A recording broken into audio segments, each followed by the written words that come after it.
अस्सलाम वालेकुम and welcome to my channel welding inspector course में आज हम CC 3.1 चैप्टर 3 वेल्डिंग इम्परफेक्शन के जो मोस्ट प्रोबेबल क्वेश्चन आंसर होंगे जिनके एग्ज़ाम में आने के चांस बहुत ज़्यादा होते हैं इन पर डिस्कस करेंगे। तो चैप्टर 3 लेंथी होने की वजह से हम इसको जो पार्ट 2 वेल्डिंग इम्परफेक्शन के नाम से अपलोड कर रहे हैं। तो चले शुरू करते हैं। Which of the following may be classed as a more serious defect, इनमें से किसको ज़्यादा सीरियस डिफेक्ट समझा जाता है? ए में स्लैग इंक्लूजन, बी में फ्यूजन डिफेक्ट इंटररन, या फिर सी में स्पैटर, या फिर डी में फ्यूजन डिफेक्ट सरफेस। सबसे जो ज़्यादा सीरियस डिफेक्ट होगा वो होगा D, fusion defect surface. Porosity is caused by, porosity किस वजह से आ सकती है? उसमें trapped slag in the solidifying weld, या फिर बी में entrapped gas in the solidifying weld, या फिर सी में entrapped metallic inclusion in the solidifying welds, या फिर डी में ऑल ऑफ द अबव। तो जो पोरोसिटी की जो मेन वजह हो सकती है इनमें से इंट्रैप्ड gas in the solidifying welds. जब कोई भी जो गैस है वो जब उसमें इंड्यूस होगी ड्यूरिंग मोल्टन वेल्ड मेटल में, तो उस वक्त जो है पोरोसिटी के आने के चांस ज़्यादा होते हैं। जैसे कि अगर हम प्रॉपर तरीके से मटेरियल को क्लीन नहीं करते तो जो भी पेंट रस्ट वगैरह होगा जब वो जो वेल्ड मेटल के साथ वो मेल्ट होगा तो उसकी जो गैस बनेगी, और जब सोल्डिफाइंग के दौरान उसमें से वही गैस जो है वो जो डिफ्यूज़ होगी तो वो जो है पोरोसिटी की वजह बन सकती है। इसका करेक्ट आंसर होगा वो होगा बी। तो नेक्स्ट हमारा है फ्लैम कट प्रिपरेशन में during welding increase the likelihood of. तो वो ये कह रहा है कि अगर फ्लेम कटिंग से प्रिपरेशन करते हैं तो वेल्डिंग के दौरान किसके चांस बढ़ जाते हैं? तो जैसा कि ए क्रैकिंग है, या फिर बी में मिसअलाइनमेंट प्रॉब्लम, या फिर सी में इंक्लूजन, या फिर डी में ऑल ऑफ द अबव। तो जो कटिंग प्रिपरेशन जो होती है उसमें जो क्रैकिंग के चांस भी ज़्यादा बढ़ जाते हैं और इंक्लूजन के भी, क्योंकि प्रॉपर तरीके से वो क्लीन नहीं होता तो उसमें कुछ ना कुछ इंक्लूजन रह जाती हैं। तो मिस अलाइनमेंट की जो प्रॉब्लम है वो भी उसमें आ सकती है क्योंकि प्रॉपर तरीके से उसकी वो प्रिपरेशन नहीं हो पाती। तो इसका जो करेक्ट आंसर होगा वो होगा D, all of the above. A code specifies the acceptance limit for the excess weld metal height on a butt welds as a height equal or smaller than 1 millimeter plus 0.1 b and maximum 0.5 millimeter where b weld cap width. For which of the following option is the access weld metal acceptable? एक code standard ने access weld metal की जो height को एक acceptance limit तक उसको specify किया है। इनमें से कौन सी स्पेसिफाइड लिमिट है? तो इसको अभी हम करते हैं। जैसा कि ये हमारे पास 4 ऑप्शन दिए हुए हैं, इसमें इसका जो ए है उसको हम सबसे पहले उसकी जो हाइट निकालते हैं, उसकी विड्थ निकालते हैं कि वो कितना एक्सेप्टेबल होगा। उसका 1, उसको जो प्लस करेंगे 0.1 के साथ और मल्टीप्लाई करेंगे जो हमारी डिमेंशन होगी। क्या हमारी डिमेंशन है देखते हैं अभी। उसमें 10 हाइट है, ये 10 के साथ इसको मल्टीप्लाई करेंगे तो वो हमारा इक्वल होगा 2 मिलीमीटर। और इसी तरह हमारा ये हमारा ए में होगा, और हमारा बी क्या है, इसको 1, इसको प्लस करेंगे 0.1 के साथ मल्टीप्लाई करेंगे जितनी हमारी बी की होगी, वो हमारी है 20 हाइट। तो 20 के साथ इसको हम करेंगे तो इसका जो इक्वल होगा वो 3 मिलीमीटर। तो नेक्स्ट हमारा है सी, इसको जो मल्टीप्लाई करेंगे 0.1 के साथ, इसकी डिमेंशन क्या कह रही है, वो होगी हमारी 35। ये हमारी 35 के साथ इसको मल्टीप्लाई करेंगे, ये हमारी जो डिमेंशन निकलेगी वो होगी 4.5 मिलीमीटर। तो डी में हमारा क्या है, इसको 0.1 के साथ मल्टीप्लाई करेंगे 5.5 मिलीमीटर के साथ। तो ये हमारी होगी इक्वल इसका 5.5 मिलीमीटर। और ये जो वेल्ड कैप की जो हाइट है वो जो मैक्सिमम होगी वो होगी, इसका जो करेक्ट आंसर होगा वो सी 4.5 मिलीमीटर, क्योंकि यही सूटेबल बनती है कि अगर हम इसकी जो मैक्सिमम ये यहाँ पे 0.5 मिलीमीटर दिया हुआ है, अगर इससे हम अगर ज़्यादा ऊपर जाते हैं तो 5.5 है ये जो है अनएक्सेप्टेबल होगी। तो जो उसकी रेंज में उसकी जो सूटेबल जो हाइट होगी वो होगी 4.5 मिलीमीटर। इसका जो आंसर होगा वो होगा सी। तो नेक्स्ट हमारा है which of the following would be classed as a planar imperfection. तो प्लानर इम्परफेक्शन इसमें से कौन सा है?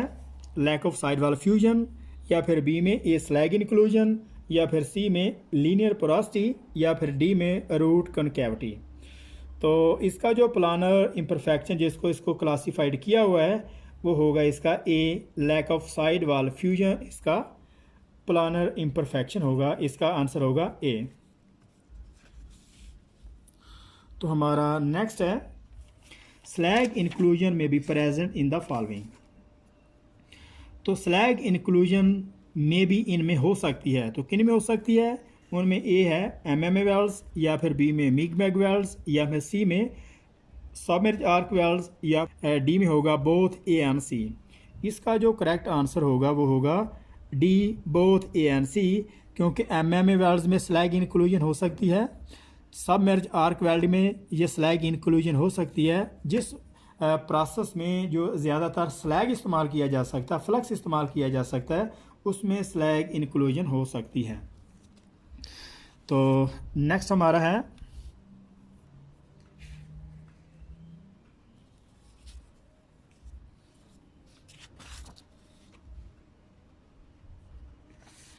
if a welding inspector detects a type of the imperfection not allowed by the application standard, he must always do the following. अगर एक welding inspector ने एक इम्परफेक्शन को डिटेक्ट किया है जो एप्लीकेशन स्टैंडर्ड के मुताबिक अलाउ नहीं है, तो इनमें से किस प्रोसेस को फॉलो करना होगा? उसमें होगा request for the further entity, या फिर बी में रिजेक्ट द वेल्स, या फिर सी में प्रिपेयर ए कंसेशन रिक्वेस्ट, या फिर डी में ओनली रिजेक्ट द वेल्स। तो इसका जो करेक्ट आंसर होगा वो होगा बी रिजेक्ट द वेल्स। अगर किसी भी एक्सेप्टेंस क्राइटेरिया ने जो उसका जो बियॉन्ड लिमिट उसकी जो फॉल्ट है तो उसको फिर हम कंप्लीटली तौर पर रिजेक्ट करेंगे। इसका करेक्ट आंसर होगा B. Excessive spatter during MMA welding is most likely to be caused by. MMA welding के दौरान बहुत ज़्यादा स्पैटर आने की वजह उनमें से क्या हो सकती है? उनमें एक्सेसिव करंट है, या फिर बी में incorrect banking of the electrode, या फिर सी में incorrect storage of the electrode, या फिर ऑल ऑफ द अबव। तो इसका जो करेक्ट आंसर होगा वो होगा एक्सेसिव करंट। करंट अगर बहुत ज़्यादा हाई होगा तो उस वजह से स्पैटर जो उसके जो वो ज़्यादा से ज़्यादा पुडल होने के चांस होंगे। इसका आंसर होगा A. Large has grain size caused by the high heat input welding of a carbon manganese steels may have the following property। वो ये कह रहा है कि वेल्डिंग की हीट इनपुट की वजह से कार्बन मैंगनीज स्टील में हीट अफेक्टेड जोन के लार्ज ग्रेन हो सकते हैं। इसका अफेक्ट क्या होगा? तो उसमें लो डक्टिलिटी है, या लो टफनेस, या फिर हाई टफनेस, या फिर डी में हाई हार्डनेस। तो अगर जो है हीट अफेक्टेड जोन के जो ग्रेन है वो लार्ज हो जाते हैं तो उसका ज़्यादा जो अफेक्ट होता है उसकी जो टफनेस है वो लो हो जाती है। मतलब हार्डनेस लार्ज ग्रेन होने की वजह से हार्डनेस बढ़ जाती है। अगर हार्डनेस ज़्यादा बढ़ जाती है तो फिर जो उसकी टफनेस है वो ऑटोमेटिकली लो हो जाएगी। तो इसका आंसर होगा बी। Herring bone porosities. तो particular pattern of the porosity number 10 में होगा herring bone porosities. Herring bone porosity वो किस टाइप की होती? तो उसमें particular the pattern of the porosity, और बी में होगा made up of the worm hole, या फिर सी में होगा made up of the crack, या फिर डी में होगा a type of the spatter. इसका करेक्ट आंसर जो होगा वो होगा B, made up of the worm hole. तो इस बी होगा made up of the worm hole. तो जो एक्सरे फिल्म में जो वार्म होल होगा वो लुक लाइक हेरिंग बोन की तरह नज़र आता है। इसका करेक्ट आंसर होगा B. The main cause of the porosity in the welded joint are. एक वेल्डेड जॉइंट में प्रोस्टी की मेन वजह क्या हो सकती है? उसमें पुअर एक्सेस है, या फिर लॉस ऑफ गैस शील्ड, या फिर डर्टी मटेरियल, या फिर ऑल ऑफ द अबव। तो एक वेल्डेड जॉइंट में जो प्रोस्टी की जो वजह हो सकती है वो पुअर एक्सेस की वजह भी हो सकती है, गैस अगर कहीं से लीक हो रही है, या फिर हमारी जो प्रिपरेशन प्रॉपर तरीके से उसको क्लीन नहीं किया हुआ, उस वजह से भी। इसका जो आंसर होगा वो होगा D, all of the above. Wave technique में गिव राइज टू। जो वेव्स टेक्निक है वो किस चीज़ को इम्प्रूव करती है? वेव्स क्या, जैसे उसको वीविंग कहते हैं, ट्रांसफ़र ओसिलेशन, जो हम इलेक्ट्रोड के डायामीटर के मुताबिक उसकी जो वीविंग एंगल रखते हैं उसकी बात कर रहा है कि हमारी वेव जो है किस चीज़ को इम्प्रूव करती है। उसमें बेटर प्रोफाइल, या फिर इम्प्रूव्ड टोब लेंथ्स, या फिर इम्प्रूव्ड रिपल शेप, या फिर ऑल ऑफ द अबव। तो जो हमारी वीविंग टेक्निक होगी उसमें जो प्रोफाइल को भी बेटर करता है, उसकी जो टो ब्लेंडिंग है वो भी ज़्यादा हाई नहीं रहती, वो भी करेक्ट रहती है, और इम्प्रूव्ड रिपल शेप, उसकी जो रिपल शेप है वो भी सही रहती है। इसका आंसर होगा all of the above. Next हमारा है which reference to a root penetration bead you could certainly assess. वो ये कह रहा है कि जब रूट पेनिट्रेशन की इंस्पेक्शन करते हैं तो आप किस चीज़ को चेक करेंगे? उसमें रूट फ्यूजन एंड पेनिट्रेशन, या फिर बी में रूट कनकेविटी, या फिर सी में बर्न थ्रू, या फिर ऑल ऑफ द अबव। तो जब हम रूट की पेनिट्रेशन की जो है एग्जामिनेशन करते हैं, उसकी इंस्पेक्शन करते हैं, तो रूट उसकी जो फ्यूजन है, पेनिट्रेशन है, विजुअल तौर पर जो नज़र आ रही होती है उसको भी इंस्पेक्ट करेंगे, या फिर जो रूट कनकेविटी होगी, या फिर उसकी जो सक बैक हुआ होगा रूट जो अंदर की तरफ से, तो उसको भी चेक करेंगे, या फिर बर्न थ्रू होगा, अगर थ्रू होता उसमें होल होगा तो वो भी इंस्पेक्शन उसकी भी की जाएगी। और इसके बाद उसका जो डी होगा ऑल ऑफ द अबव। इसका करेक्ट आंसर होगा D, all of the above. Stray arcing may be regarded as a serious defect, this is because, किस वजह से है? वो ये कह रहा है आर्क स्टाई को किस वजह से सीरियस डिफेक्ट कहा जाता है? उसमें इट में be reduce the thickness of the dimension of the component, या फिर जिस मटेरियल पे हम काम कर रहे हैं उसकी जो थिकनेस है उसको कम कर देता है, या फिर इट में बी काज लिक्वेशन क्रैक, या उसमें क्रैक्स वगैरह आ सकते हैं, या फिर सी में इट में बी काज हार्डनेस जोन, या फिर वो एरिया आर्क स्ट्राइक वाला एरिया उसको उसमें हार्डनेस वगैरह आ सकती है, या फिर डी में होगा ऑल ऑफ द अबव। इसका आंसर होगा D, all of the above, क्योंकि आर्क स्ट्राइक की वजह से उसकी जो थिकनेस है वो भी कम हो जाती है, क्योंकि वो ग्राइंड तो उसको डेफिनेटली करना होता है, तो वहाँ पे उसकी जो थिकनेस कम रहेगी।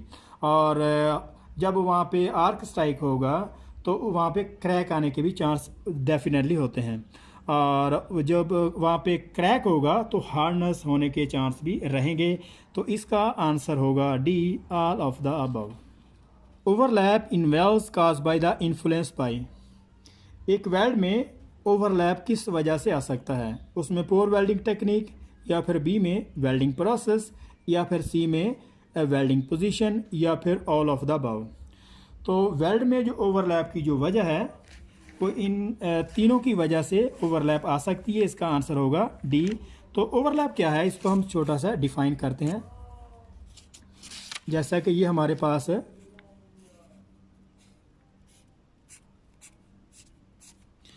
तो ये जो हमारी जो कैप रहेगी इस कंडीशन में,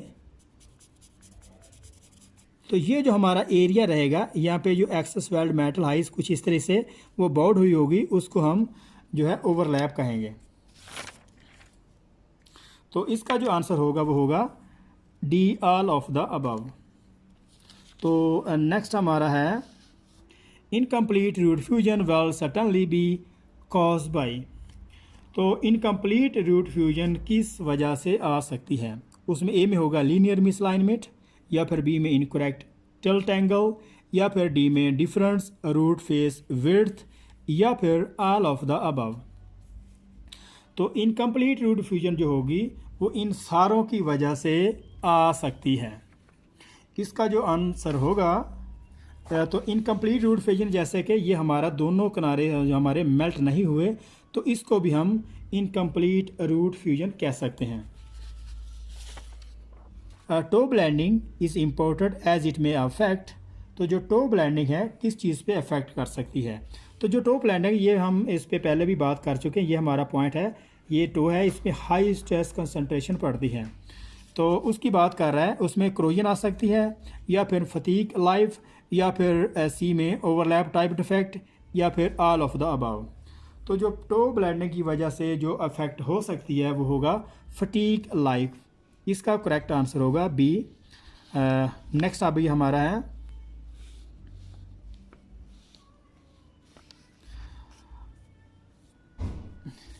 undercut is the mainly cause by. Undercut किस वजह से आता है? उसमें एक्सेस एम्परेज, या फिर बी में हाई वोल्टेज, या फिर सी में एक्सेसिव ट्रैवल स्पीड, या फिर डी में ऑल ऑफ द अबव। इसका जो करेक्ट आंसर होगा वो होगा D, all of the above. क्योंकि एक्सेस अगर हमारी एम्परेज बहुत ज़्यादा हाई रहती है, या वोल्टेज, या फिर हमारी जो ट्रैवल स्पीड है वो बहुत ज़्यादा फास्ट है, उसकी वजह से भी जो है अंडरकट आ सकता है। तो the planar defect is, planar defect क्या है? ए में होगा इनकम्प्लीट फ्यूजन डिफेक्ट, या फिर बी में होगा स्लैग इंक्लूजन, या फिर सी में होगा इनकम्प्लीट पेनिट्रेशन, या फिर डी में बोथ ए एंड सी। तो जो प्लानर डिफेक्ट होगा वो होगा incomplete fusion defect, incomplete penetration. तो ये जो दो ऑप्शन हैं रहेंगे यहाँ पे, इनको हम जो है वो प्लानर डिफेक्ट कहेंगे। इसका जो करेक्ट आंसर होगा वो होगा डी, बोथ ए एंड सी। जैसे ये है ए, ये हमारा सी, तो ये दोनों करेक्ट हैं। तो हमारा जो इसका जो आंसर रहेगा वो होगा डी, बोथ एंड ए सी।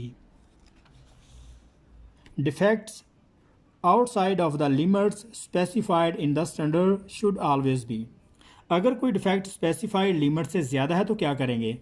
ए में उसका रिपेयर करेंगे, या फिर बी में reported to the senior person, या फिर सीनियर पर्सन को रिपोर्ट करेंगे, या फिर सी में assessed along with other defect, या फिर दूसरे डिफेक्ट के साथ कंपेयर करेंगे, या फिर डी में होगा ऑल ऑफ द अबव। इसका करेक्ट आंसर होगा वो होगा ए, रिपेयर। उसको डेफिनेटली अगर वो स्पेसिफाइड लिमिट से ज़्यादा है उसको रिपेयर करेंगे।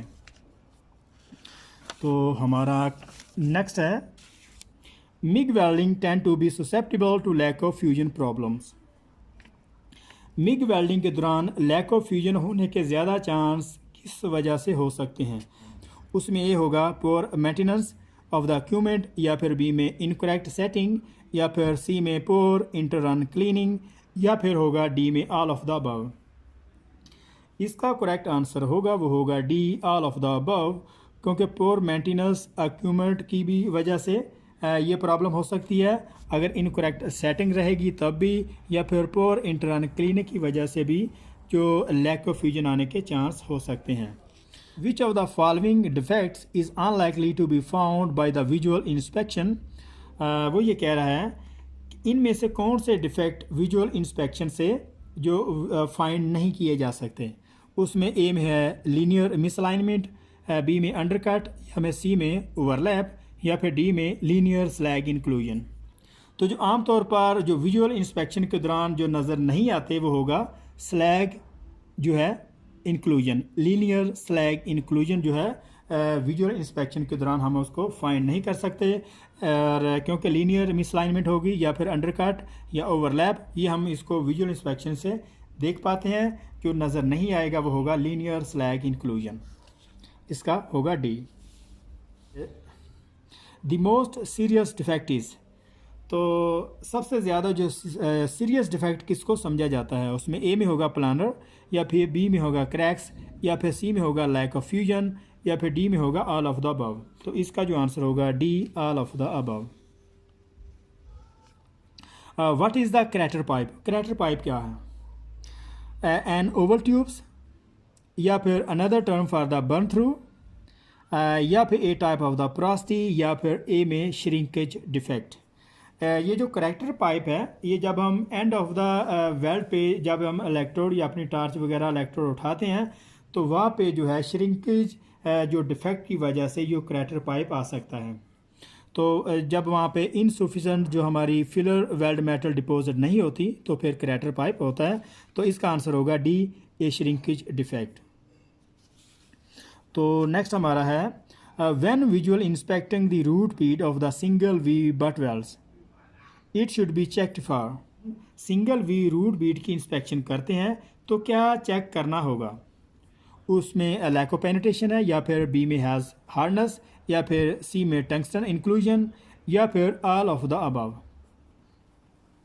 तो इसका जो आंसर रहेगा जब हम रूट बीड की बात करते हैं सिंगल वी बट वेल्ड पे, रूट बीड टिग वेल्डिंग पे, तो उसका जो इनमें से जो मुनासिब इसका होगा वो होगा टंगस्टन इंक्लूजन, इसका आंसर रहेगा।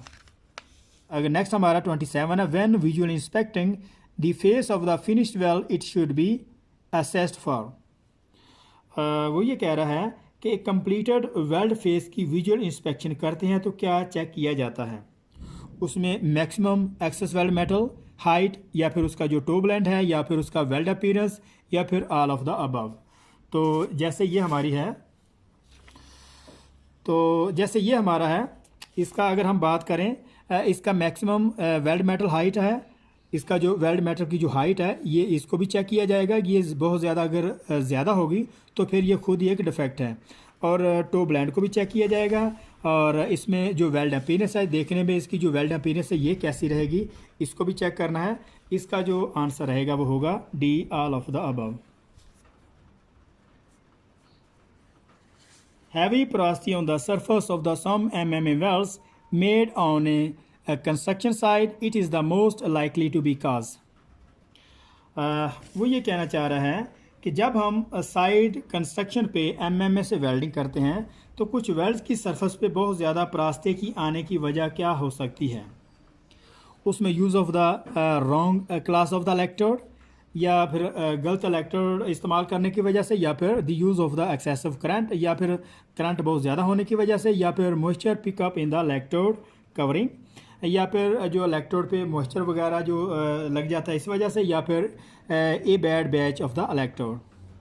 तो इसका जो आंसर रहेगा वो होगा C, moisture pickup in the electrode covering. तो जो फ्लक्स कोटिंग है उसमें जब जो मॉइस्चर आ जाती है, जब वो उसमें डंप या ये चीज़ें आ जाती हैं तो उसमें भी परास्ती आने की चांस हो सकते हैं। तो what is the hollow bead? Hollow bead क्या है? कॉनकेव रूट, या फिर बी में होगा elongated porosity in the root, या फिर लैक ऑफ पेनिट्रेशन, या फिर डी में होगा a slag line above the root. Which of the following butt weld preparation is generally most susceptible to lack of sidewall fusion during MMA welding? वो ये कह रहा है MMA वेल्डिंग के दौरान नीचे दिए हुए में से सबसे ज़्यादा लैक ऑफ साइड वाल फ्यूजन आने के चांस किस में ज़्यादा होते हैं? उसमें यू प्रिपरेशन है, या फिर वी प्रिपरेशन, या फिर डबल वी प्रिपरेशन, या फिर डी में लैक ऑफ साइड वाल फ्यूजन। इसका करेक्ट आंसर होगा यू प्रिपरेशन। नेक्स्ट हमारा है Which of the following process is most susceptible to lack of fusion? ये दिए हुए वेल्डिंग प्रोसेस में सबसे ज़्यादा जो है लैक ऑफ फ्यूजन किस में आने के चांस होते हैं? उसमें MMA वेल्स हैं, या फिर बी में टिग वेल्स, या में सी में सबमर्ज आर्क वेल्डिंग, या फिर डी में CO2 मेटल एक्टिव गैस में। तो इसका जो आंसर रहेगा वो होगा D, CO2 metal active gas में सबसे ज़्यादा जो है लैक ऑफ फ्यूजन आने के चांस होते हैं। Visual inspection has reveals the presence of the longitudinal crack running down the centre of the submerge arc welds beads. This could be due to, ये किस वजह से हो सकता है? वो ये कह रहा है कि विजुअल इंस्पेक्शन में जो सबमर्ज आर्क वेल्डिंग बीड में लॉन्गिट्यूडनल एक्सेस में क्रैक रिवील जो अगर ज़ाहिर हुआ है तो ये किस वजह से आ सकता है? The use of the damp flux, अगर हमारे जो फ्लक्स है वो गीला है, डैम्प है, उसमें नमी वगैरह, तो इस वजह से, या फिर बी में the arc voltage use was too high, या फिर सी में the weld bead was very deep and narrow, या फिर डी में होगा the specified pre heat temperature has not been used. तो इसका जो आंसर रहेगा C the weld bead was very deep and narrow.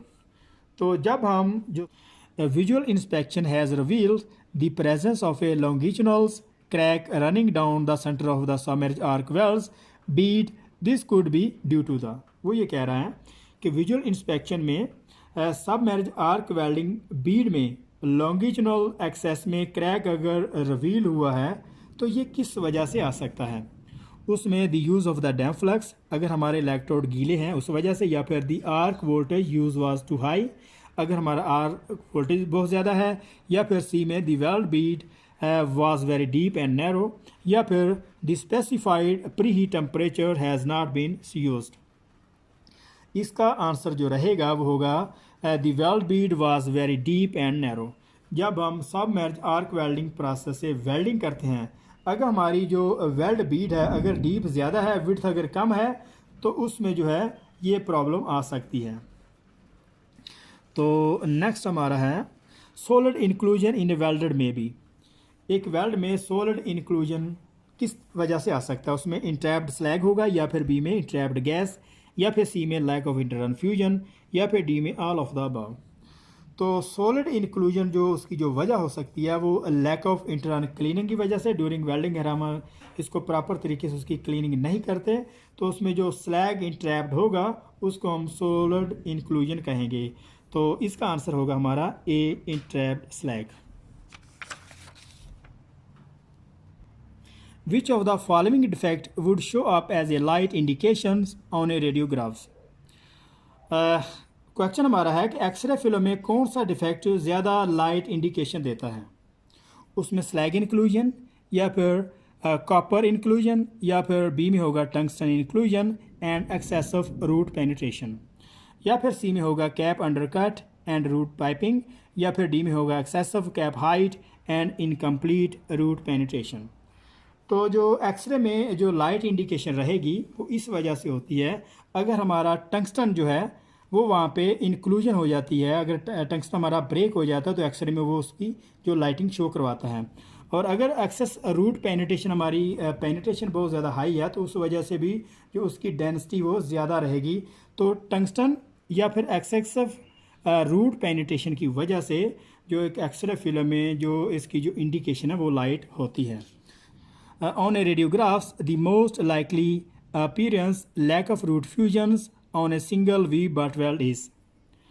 वो ये कह रहा है कि एक्सरे फिल्म में सिंगल वी बट वेल्ड में लैक ऑफ फ्यूजन देखने में किस तरह का लगता है। A dark straight line with a light root, या फिर बी में होगा a dark root with a straight edge, या फिर सी में होगा a dark uneven line following the edge of the root, या फिर none of the above lack of root fusion. इसका आंसर जो होगा a dark straight line with a light root. जब लैक ऑफ रूट फ्यूजन होती है तो वहाँ पे जो होगी उसकी जो स्ट्रेट लाइन रहेगी वो डार्क रहेगी। इसका आंसर होगा A. Defect outside of the permissible limit of the applicable specification should B.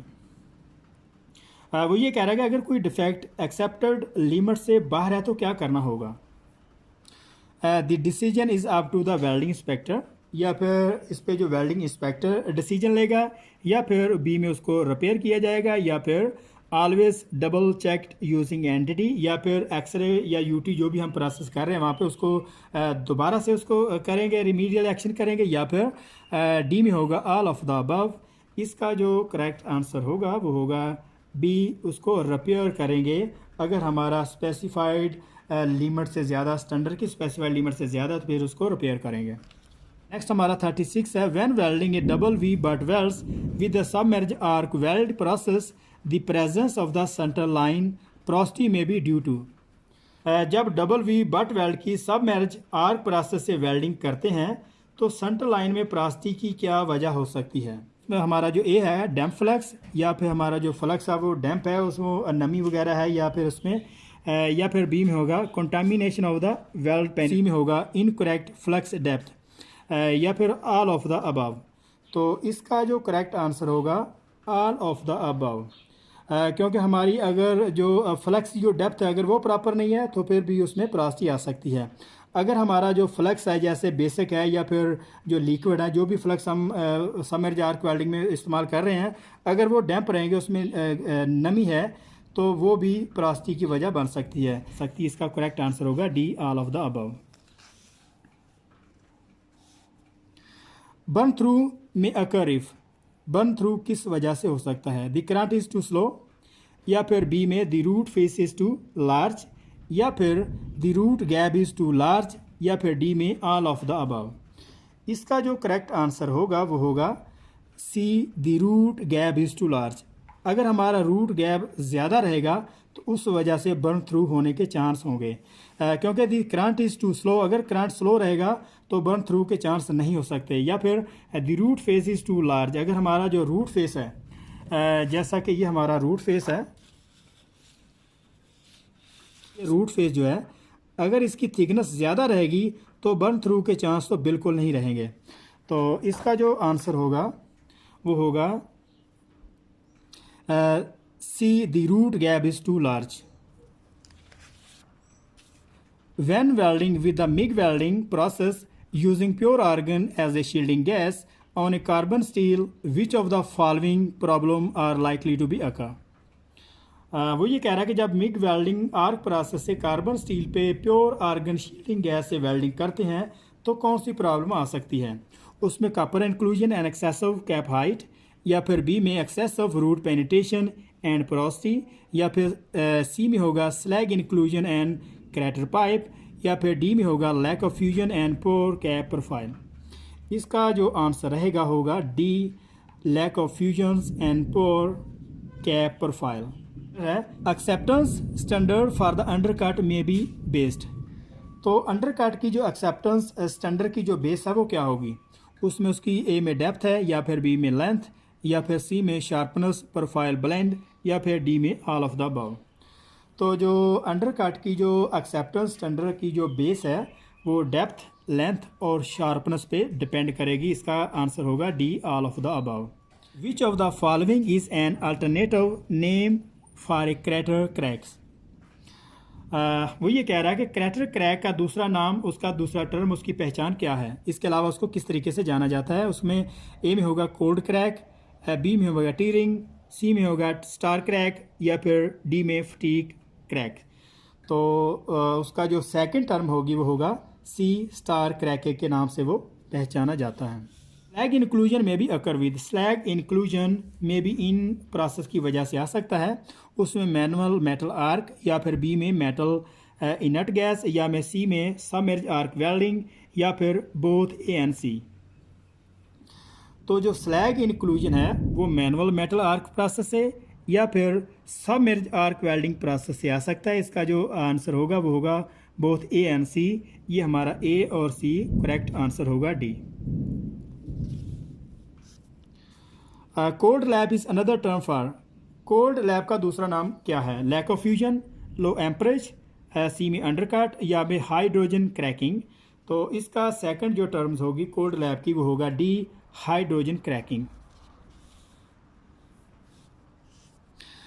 When considering the tungsten arc welding process, what is the purpose of the downslope slope out control? वो ये कह रहा है कि TIG welding में slope out control का क्या मकसद है? उसमें इंश्योर गुड पेनिट्रेशन, या फिर बी में to prevent arc striking on the pens material, या फिर to help prevent the information of the crater pipe and the possible cracking, या फिर डी में to help prevent the tungsten inclusion during welding. इसका जो correct answer रहेगा वो होगा to help prevent the information of the crater pipe and possible cracking. इसका C होगा। और अगर ये वीडियो पसंद आई हो तो इसको सब्सक्राइब कीजिए, लाइक कीजिए और साथ लगे घंटी के बटन को प्रेस कीजिए ताकि हर नई आने वाली इन्फॉर्मेटिव वीडियो आपको मिल सके। तो मिलते हैं next chapter non destructive examination में। तब तक के लिए अल्लाह हाफिज़।